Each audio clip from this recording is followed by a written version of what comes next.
Right. Hello and welcome to Wednesdays with Willa. I am your host, Willa White, and this is my weekly podcast show that airs on Wednesday mornings at 10 a.m. Eastern on my Facebook page, Willa White Medium.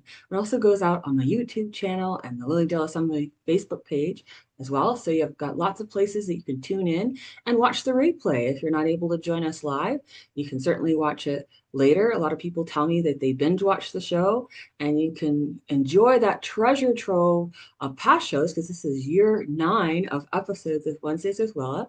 I encourage you to look at the YouTube channel because that's where things are storing really beautifully. Facebook dumps live videos after 30 days. They changed how they were doing things. So check it out on the YouTube channel. I'll also encourage you to take a look at the Lilydale Assembly .org website. They're getting a lot of the summer programming set, so you'll be able to start registering for classes and workshops here soon for the 2026 summer season. And that'll be a real joy. Those of you who are interested in my online classes, please visit my website, willawhite.com. I've got a lot of things that roll out in January, along with some video instant viewing classes for February. So a lot of great things to look forward to. I'd like to welcome back on the show, Joe Shiel. Hello, Joe. How you Hi, doing? Willa. Thank you so much for having me again. Appreciate it. Absolutely. Yeah, it's Um, wonderful. Joseph Shiel is a spirit artist and a medium, and he's been a medium for many, many years. And it's just great to have him back on the show to share his spirit art with us. We're focusing today on spiritual artistry, and Joe's going to tell us how that differs from the spirit art that he tends to do. Look back at the archive videos of the show. When you go to the YouTube channel for Willa White, you can type in Joseph Shiel and you'll see the past shows and his examples of his spirit art, his mediumship readings that he's done with spirit art, showing the faces of those who have passed. But spiritual artistry is a different pathway. So let's jump right into it. Yeah, thank you very much, Willa. Thanks for having me. Yeah, in the past we've talked about spirit art or spirit portraits, which is drawing the spirit you're seeing in your mind or you're achieving somehow through your senses to draw when you're doing your readings. And so it's a really an added amount of evidence to the actual reading, which is very, very important that we have as much evidence as possible so we know who we're talking to and we know the presence of that spirit within the reaches of us right there, the client, ourselves, and anyone else, family that might be with us, and so they can experience uh, kind of painting them back to life, if you will. But they're right there, and that's what the important part is that we're sensing them because we've allowed them to. They allow them to use us as the instrument of peace, and really we're the in between. And what we do is just let them be there and let them come to us. And then once we perceive them, we use a little bit of skill or technique or I would say talent to just draw the picture the best we can as fast as we can because readings are short and we don't have a lot of time, and so I can't. The frustrating part about it is I can't spend a lot of time really perfecting the picture, where I would with an oil painting or something like that. So but spiritual artistry is something that I decided that I would offer many years ago. I started it. I taught a class at Omega, and what it was about finding our inspiration and finding those masters that inspire us and that type of thing from the other side, and that we would kind of find a way in which to bring ourselves to understand ourselves better.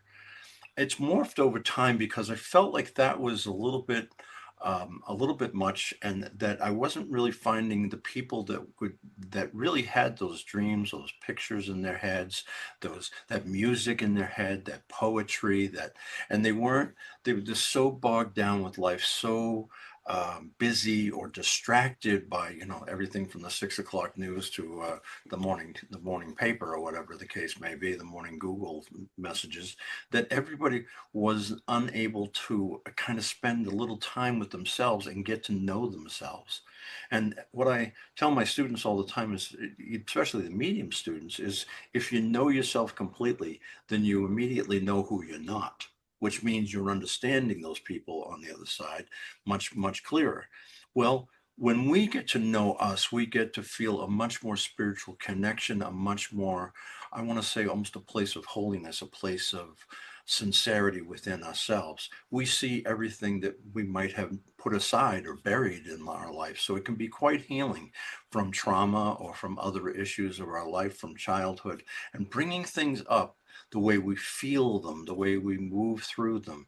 We see with more than just our eyes. We see with who we are. We see with everything we are. We're a ball of energy. We're spirit within a real explosion of energy in this world. And if we can be that explosion, we can be that influence upon others, then we bring either the positivity or the negativity along with us. And this is the fact, find the actual beauty of that art within us, no matter what it might be, the dance, the instrument we play, the music that we listen to, just dancing around the kitchen and finding expression in how we do things and how we move things. When we begin to do that, we begin to find ourselves completely, and we start to like ourselves, love ourselves. And I know for a lot of mediums, we start off feeling pretty weird. I mean, you gotta admit it. It's like what's happening to me. I know I can remember back in, like junior high school, or even as a kid, thinking I'm different and I'm afraid.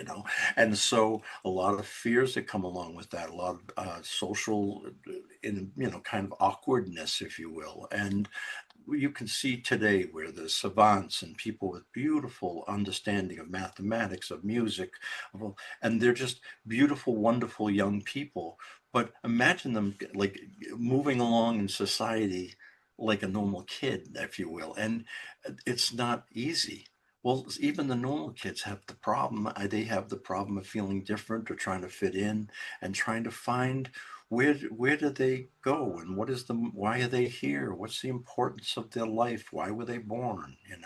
And I'm so grateful that everyone was born, because what it means is that we are in a collective that comes together and begins to bounce and off of each other. Sometimes we clash and crash, but we end up becoming more intelligent and evolving to the point where we can find peace, and that we can be the instrument of peace, not only for ourselves, but everyone around us, because our energy begins to touch upon others, even those aggravated or thinking they're all that in a cup of tea. We can level the playing field and just say, okay, why don't we just have that love between us? And what this class really about is that the spirit artistry that I'm working on now is really about finding the love within you, and championing the fact that that is what's most important, and that's what really can carry the day, if you will. So spirit artistry is really a kind of living in the inspiration, and becoming the creator. And what do I mean by that? It's a co-creation with those on the other side. It's a co-creation with a power greater than ourselves, a God of our understanding.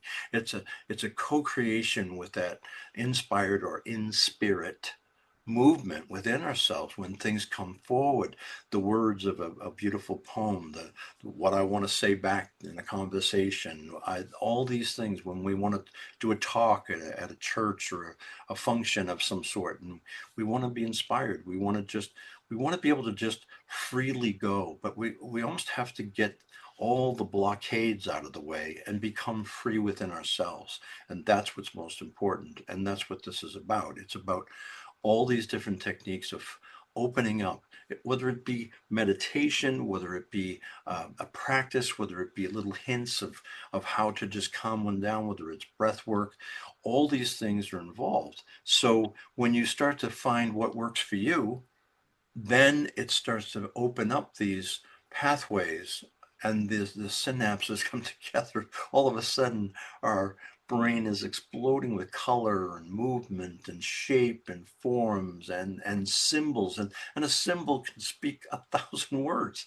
It can speak a lifetime of movement. And some of us carry symbols all our lives. I carry the symbol of an eagle.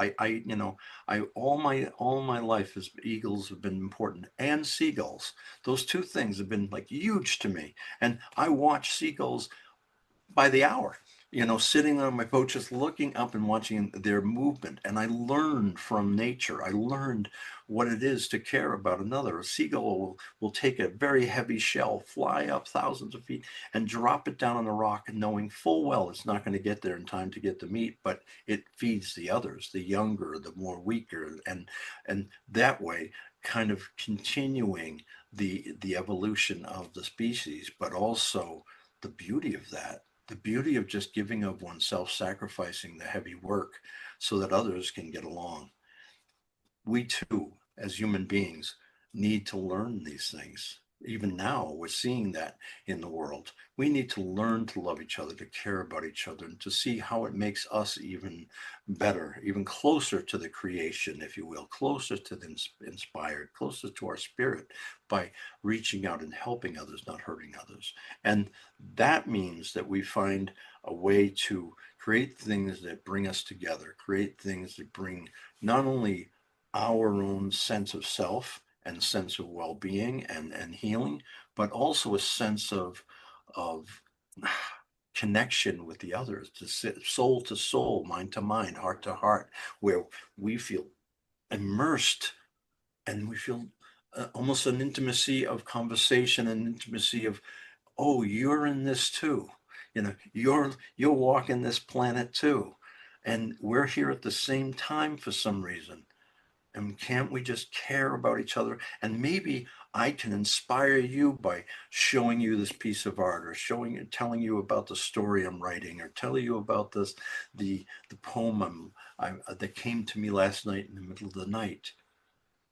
It's amazing how alive you can feel if you allow the spirituality and the artistry within you to come to the surface.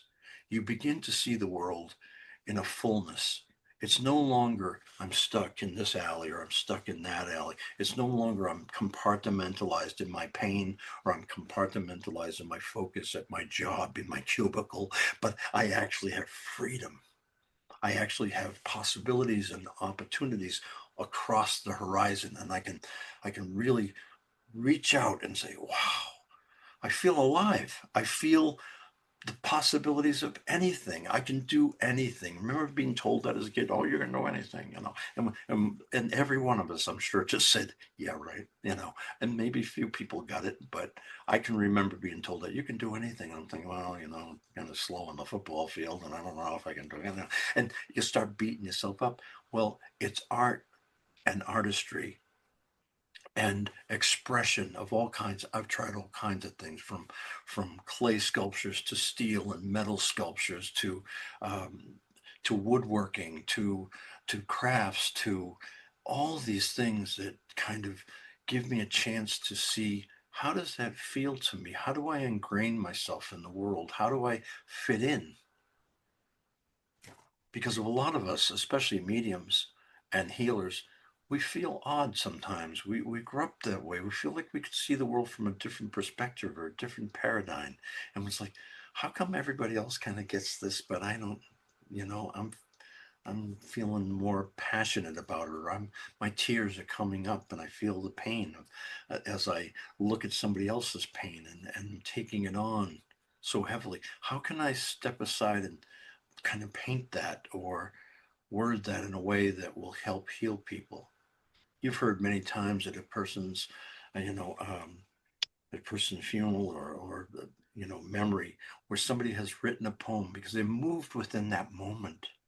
They never wrote a poem before in their life, but because of the passing, because of the ripping away of the body, they they don't know where to find them. And they automatically reach for something, anything, and all of a sudden break through the walls of, oh, I've got to be this way and I've got to look this way and I got to be like that. And, I can't be odd and I can't be different. And I have to be, go with the flow. And I see this whole go with the flow movement, and I've heard a lot about it, and I've people have written about it, and I understand where they're coming from. Okay, But I just think going with the flow is like the worst thing going. Because if you go with the flow, you kind of go down the river with everybody else. You hit your head against a rock, you become dizzy, and you become a sheep. I'm going to follow this guy or I'm going to follow that guy. It's eclectically reach. There's so much beauty in everybody. One of the biggest places I get inspiration is my students. They all come from different walks of life. They all come from different tragedies or different places where they've been. Their life is not a waste, no matter how bad it's been or how good it's been. Nothing whatsoever in their life has been wasted. It all meaningful. It all helps to teach each and every one of us a little something more about courage, a little something more about honesty, a little something more about how it is to get past those pains and anguishes and guilts of the past and move forward and become something more beautiful in the world, something more positive in the world. And boy, do we need it, right? So I thought this was a time to bring this out and really start to talk about the ways in which we can open up, the ways in which we can really become light and be the light in a very dark place sometimes. And it's almost like new birth, you know? When a baby's born, it's so innocent. Okay, there's the crying and there's the bottle and there's the diaper changing. I just came back from doing that with my two little grandsons, a lot of diaper changing and things. And it's like, you know, I'm not exactly the quickest or fastest with that, I'll tell you. And yeah, messy. But It's not anyway, a competition. that's not a competition. Yeah, exactly. But I can compete with myself. I can try to get a little better. I can try to get those Pampers on just a little right, tighter, a little better. But anyway, um, we're constantly looking at perfecting ourselves. Why? We're not really looking out here to perfect ourselves.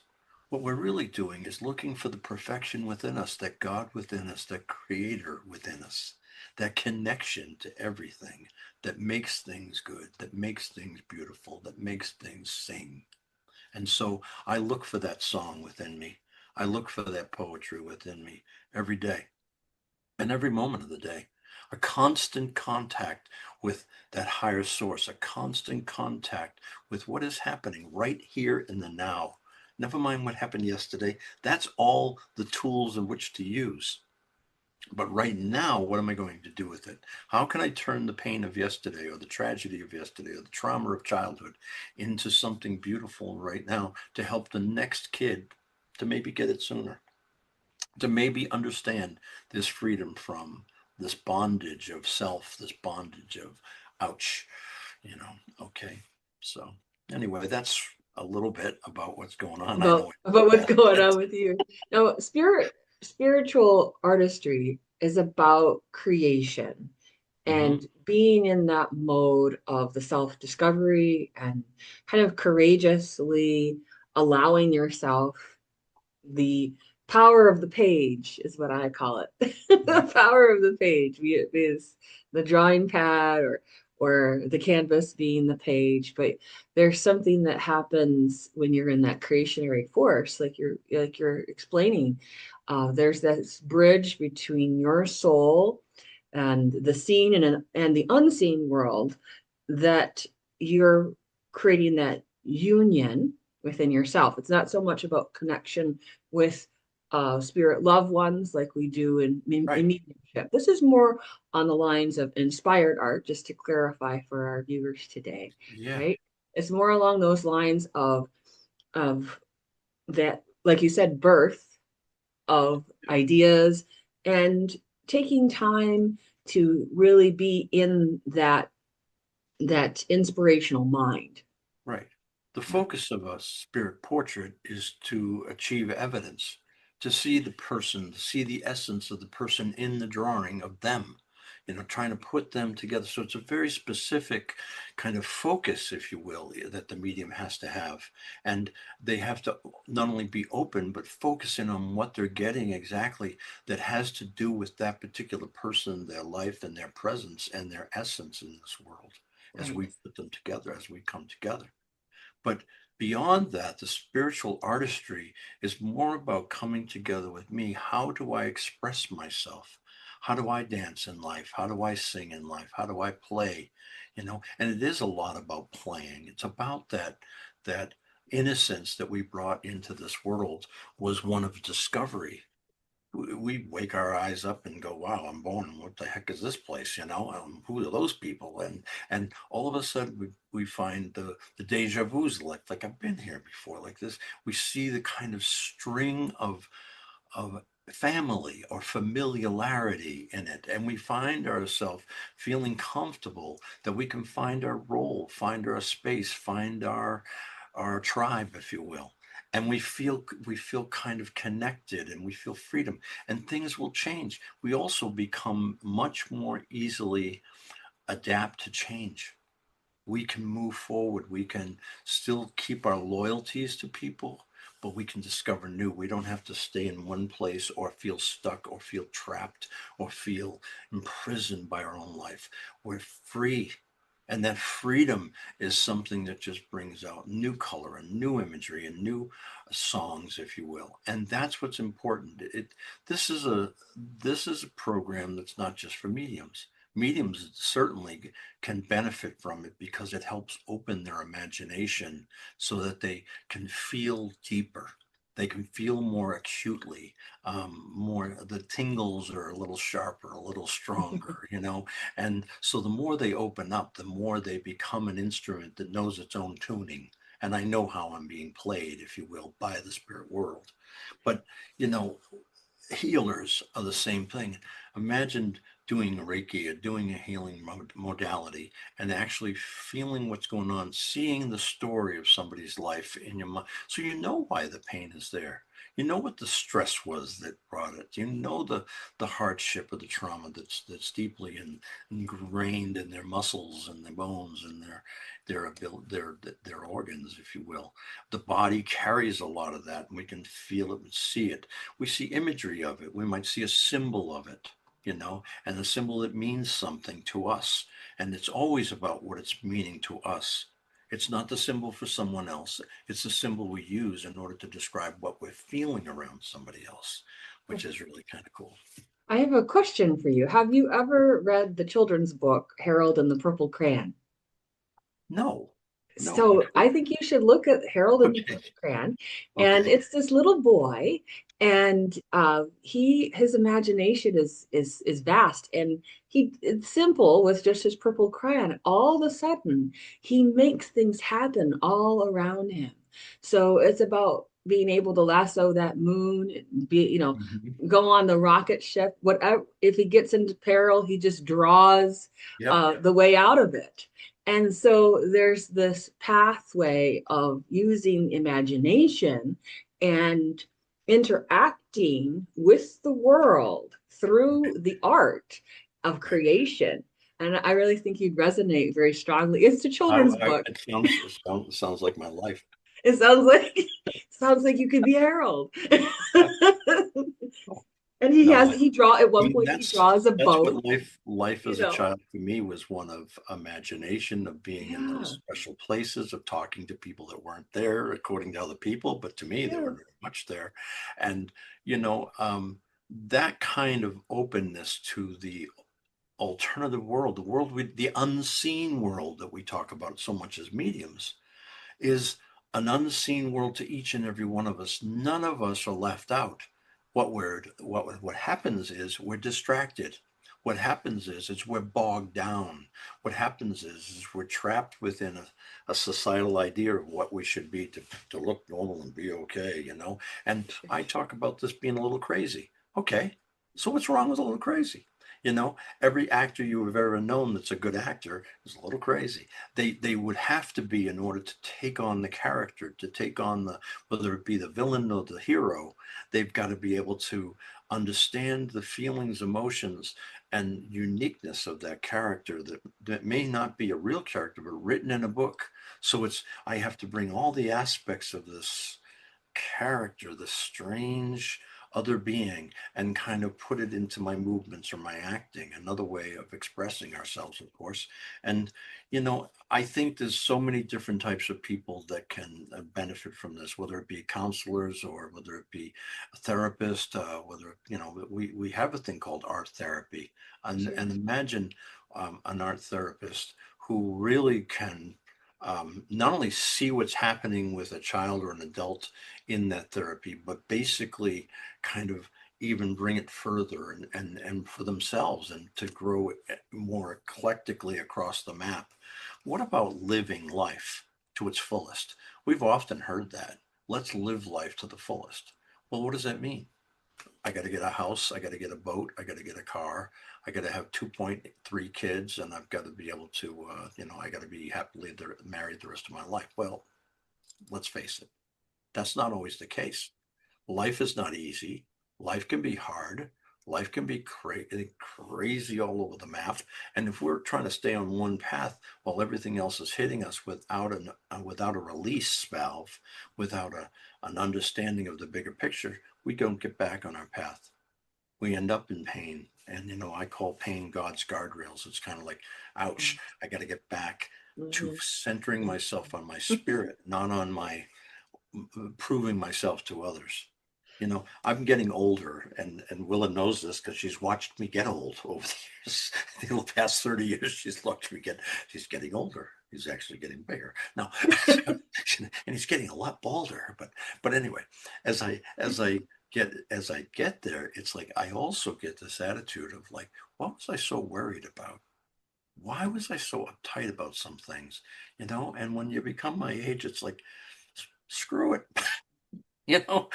I want to be alive and well. I want to feel the best of life. And it doesn't matter the thing going around me. Yeah, I can speak my mind about things I don't agree with. I can debate with the best of them, but I'm not going to do it in a way that tears down people. I'm going to encourage people to live and live well. And that's what spiritual artistry is all about. It's finding a way within me to live and live well in the energies around me, those auras that encompass this this temporary body and this permanent soul, and kind of carry me and say, wow, there's so much more freedom to that. You know, I'm not afraid of going to the other side, whenever that might be. What I'm afraid of is losing time here. And that's what mediumship is about. That it's not about, that let's talk about the dead. It's like, oh my God, it's not about that. You It's sit about there still getting living. that life is continuous. So therefore we are living a life. Why not do it to the highest and best? Why are we waiting for the box? I mean, let's go, so Let's that's what go. it's about. Well, I know you have some examples to share with us about spiritual artistry. So Oh, this would probably be a great time to lean into that. And you okay. can share the I'll screen. just switch the camera here. You don't Yeah, great. and you'll see some things here. Hold on. I can, paint a traditional painting and just and it's just a simple, it's not a one of my detailed, like really fine art paintings where I'm anguishing over every reality, but it's dreamlike.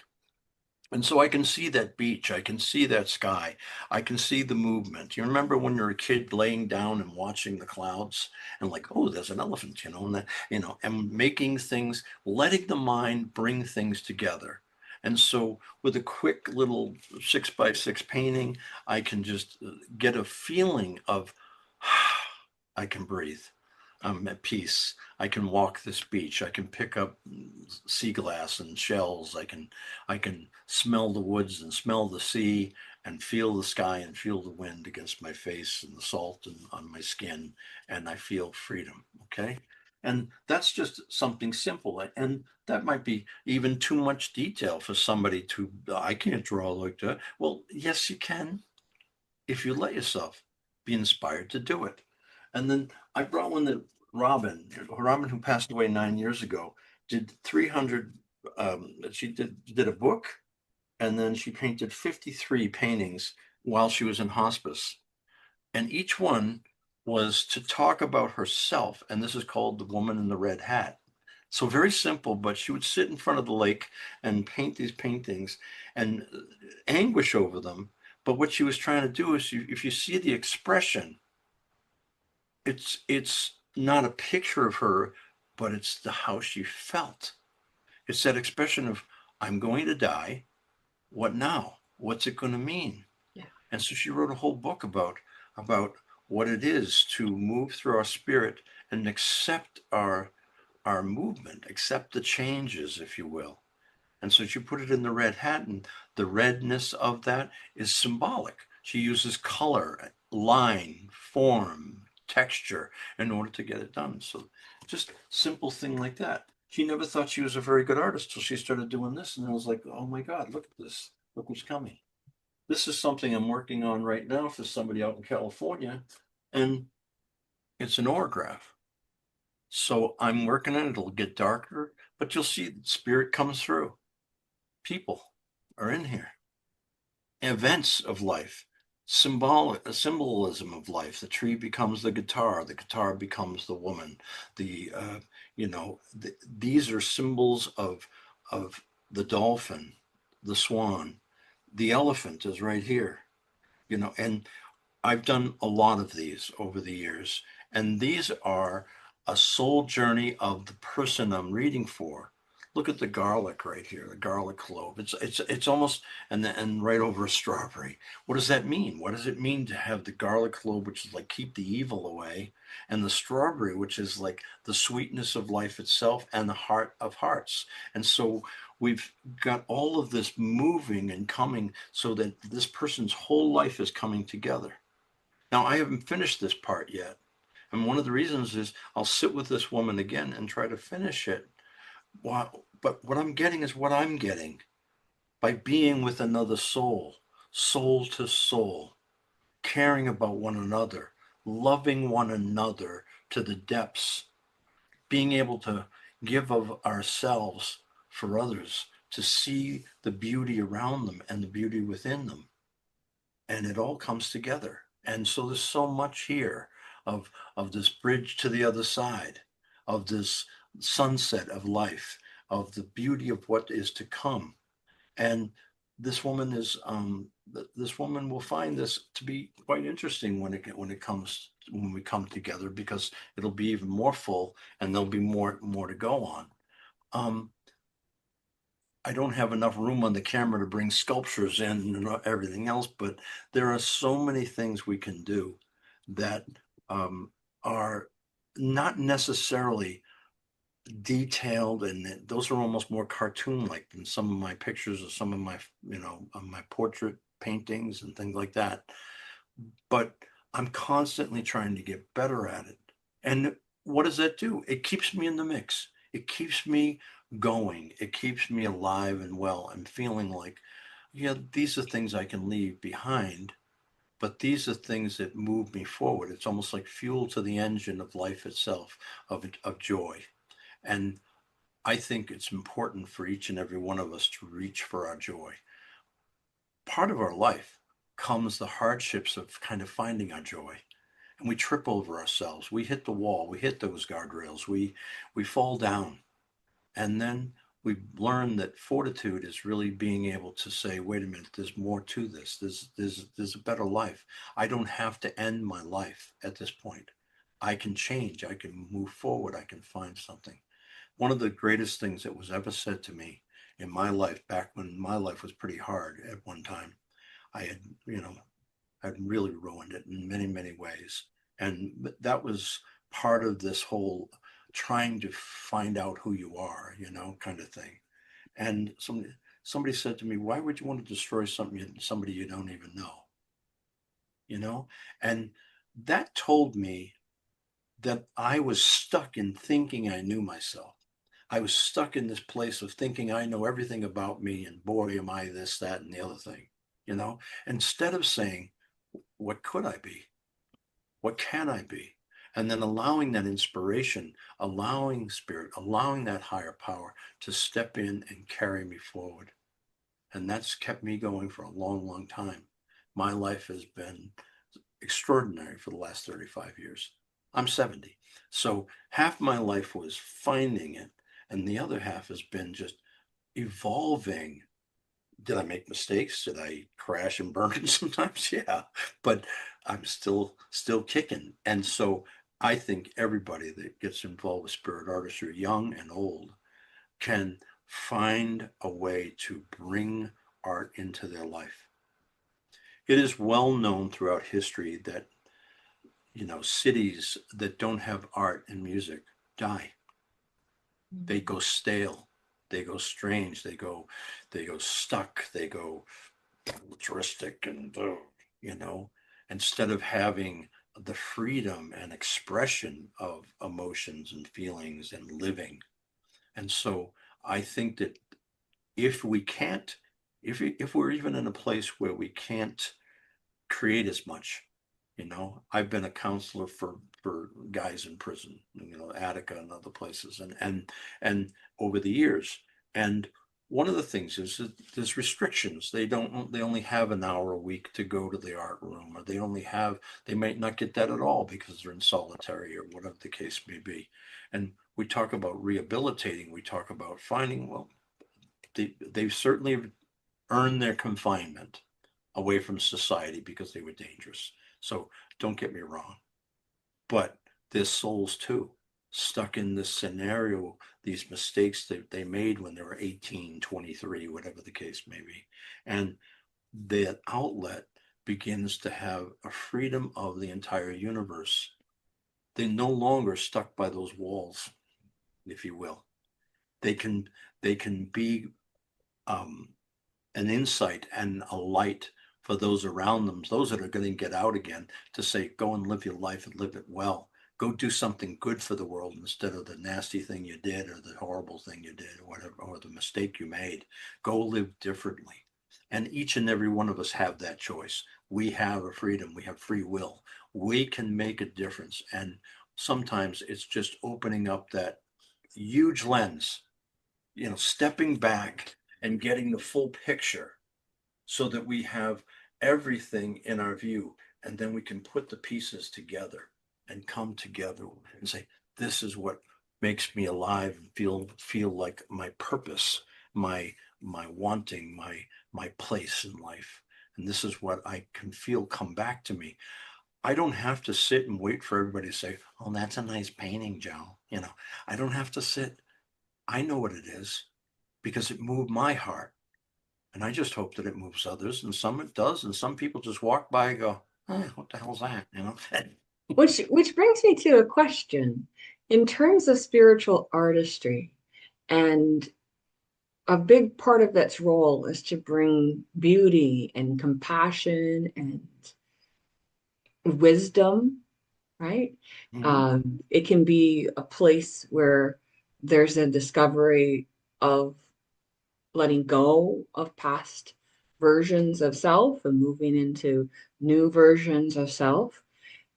So when we talk about art tends to be very much in the eye of the beholder, but also in the eye of the creator.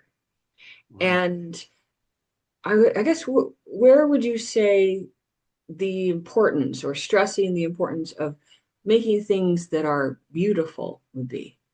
Where, because sometimes people are going through their angst. Modern art especially has always had a lot of that kind of angst to it, rather than enjoying the classical form, or, those kinds of understandings and symbols.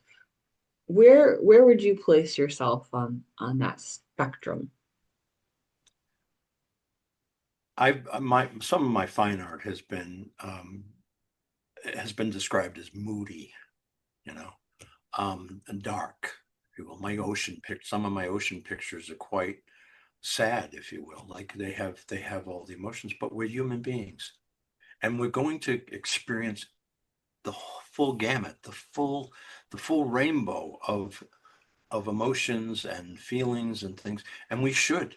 What a life that's just down, like everything's taken care of for me, and I'm just cushy and everything's fine, and I never see any bad stuff, and I never saw a horror movie in my life. I never did this. It's like you how can you know the light without knowing the darkness? It's like it's those dynamics, it's that yin and yang of life.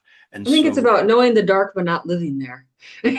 it's making a choice, and Yeah. it's making a choice to the Yeah. highest self, which is of light.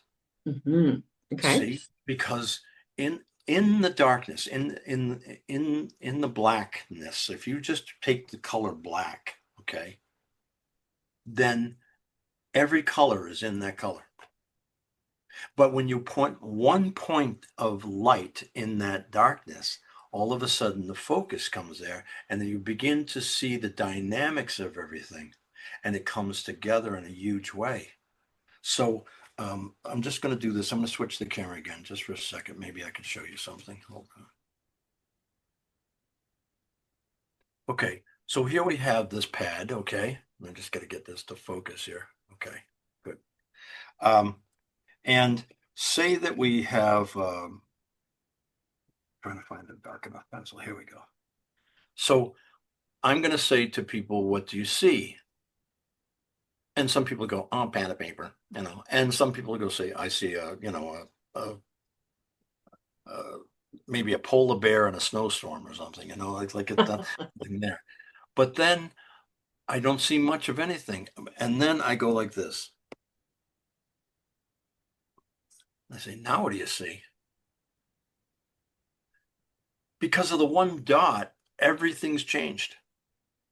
This no longer is this clean piece of paper. It's no longer, all of a sudden, it becomes form. All of a sudden becomes a mystery.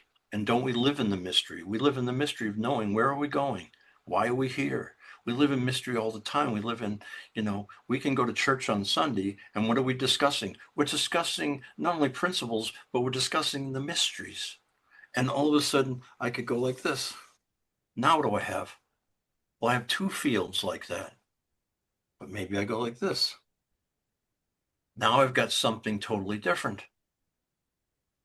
And now maybe I have a building, the side of a building, or now maybe I have this, the other side of the building, or maybe I have this.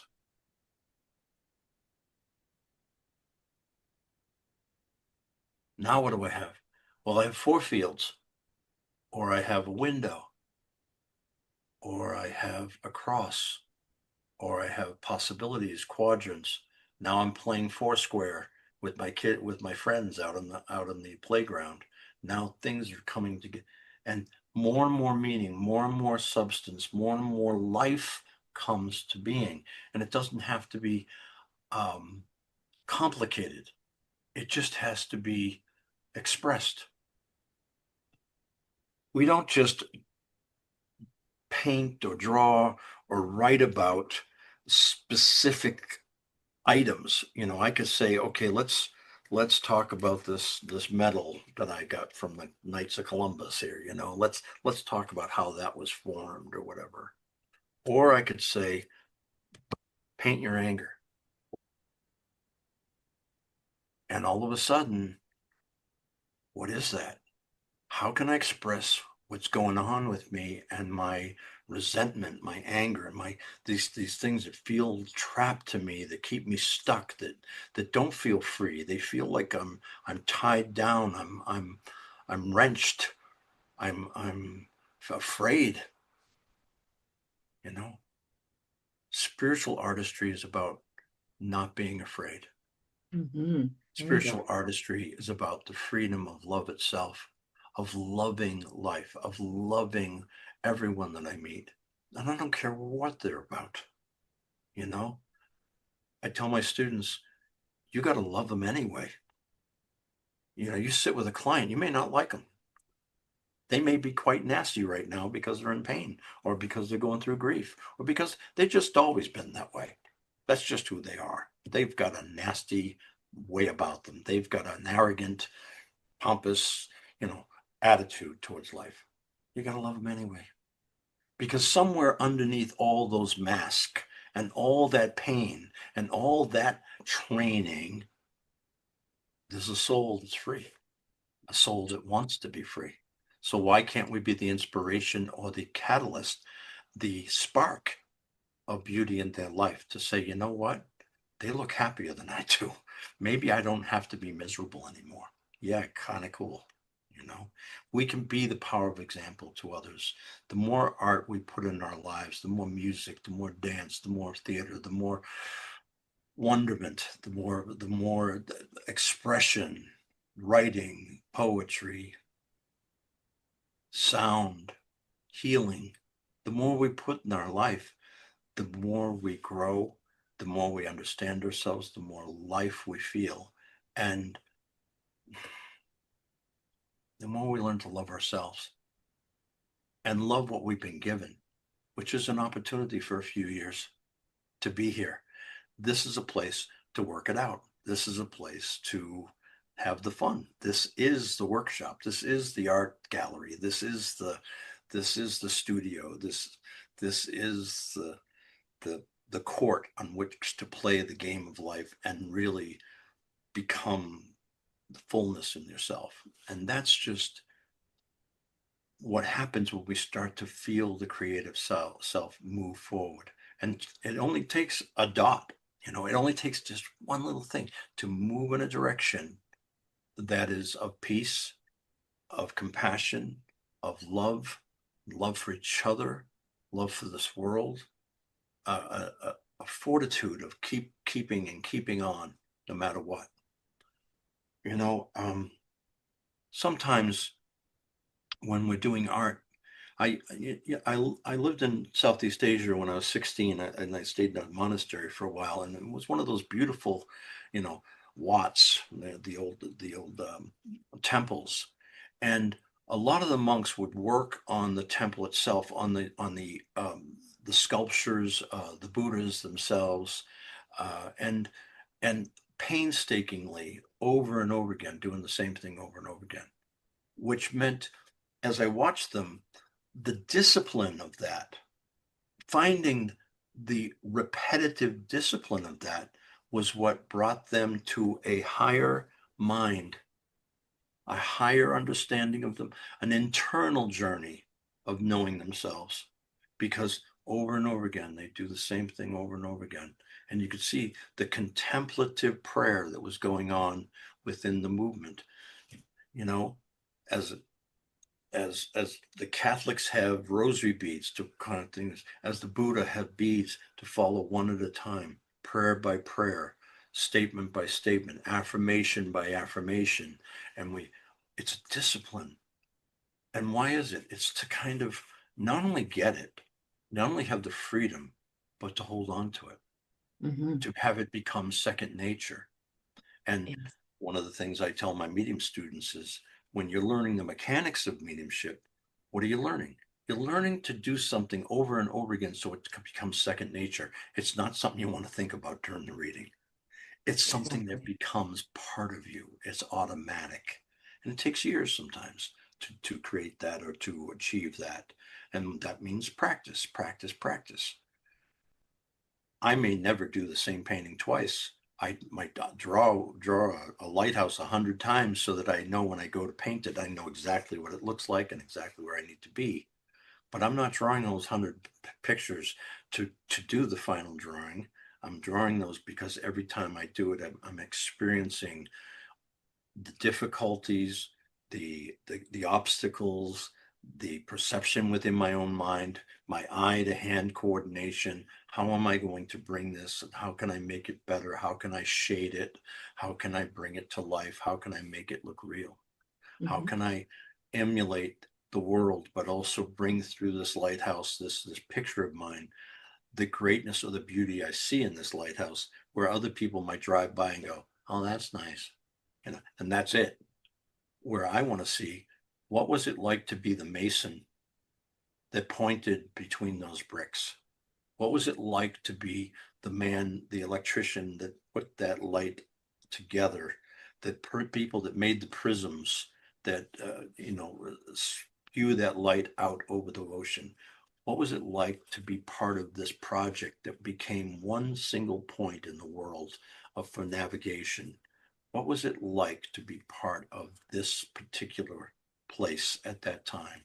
And when I start to do that, I go deeper to appreciation And that's what spiritual artistry is about. It's not only appreciating art, and it's not about the art that's on the wall. It's about the art that's inside me. It's about the art that's inside you. It's about it's about the art. It's about the soul that we share. That's where the beauty is. That's not the horror. I can let me take this to the extreme. There are gunsmiths.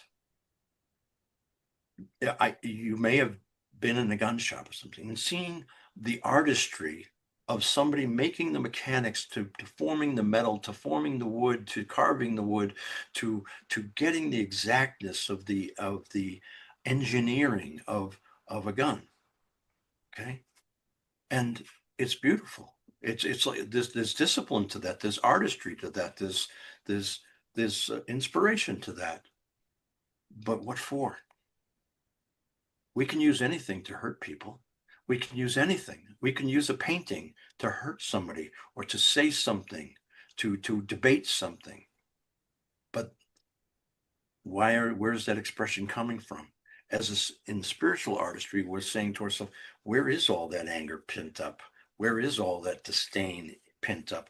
It is about healing the ugliness of this world and living in the light of the next, even now. Beautiful. Yeah, it's about realizing that we contain within ourselves a spiritual beacon, a divine spark that leads us That's right. to that which is truth with a capital T. Right. Yeah. Right. When I So, first walked into Lilydale many, many years ago, and I had the cross around my neck, the rosary beads were in my pocket. I was like, looking around like this, what the hell is this? Yeah, and that kind of was my attitude because I was, that I'm going to get conned. There's, a bunch of crystal ball readers here. I had no idea what I was walking no into, idea. and Yeah. I was terrified. And yet I knew that there was things going on with me that I couldn't understand, and I was crying over every day. It was just so moving, and I was like, "What is this?" And then all of a sudden, I walked in, and I walked by the first woman. I don't remember who she was. I don't know, but I just walked by her by the post office, and I, I walked by her, and she said hello, and it was, it was the energy around her. It was the peace around her. She may not have been the prettiest woman in the world. She may not even been the nicest woman in the world, But what happened was she was calm. She was in a place of peace.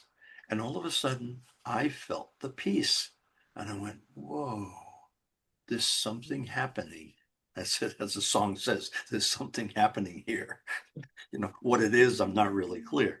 But it was that way of, oh my goodness, there's a peace, there's a peace in these streets, there's a peace here. There's struggle, there's pain, there's uh, disagreement, but there's this commonality of peace, peace, Hmm. peace. Hmm. And so we see these little Victorian cottages and the coffee shop that I used to like coming to life, and music in the air, and laughter and joy and lots of tears, but this spirit in the midst. And that's the beauty. That's what a place like Lilydale and the energy is all about, because it brings that spirit to the surface so that we not only see it, some of us, but we certainly feel it, and we go, okay, now there's something different. There's another possibility in life other than pain and arguing. There's something more that we can reach for. Even in our own humanness and frailties and mistakes, we can reach for something better, and that is love. Hmm. Simple yet deep. Beautiful. Well, we really thank you for coming on the show today to talk about spiritual artistry and share some examples and your thoughts about that. I know you have the upcoming course for spiritual artistry. People want to know more about that. They can visit your website, which is Yes, just Joseph. josephshield.com. That's it. Yeah, Okay. beautiful, beautiful. So SHIL.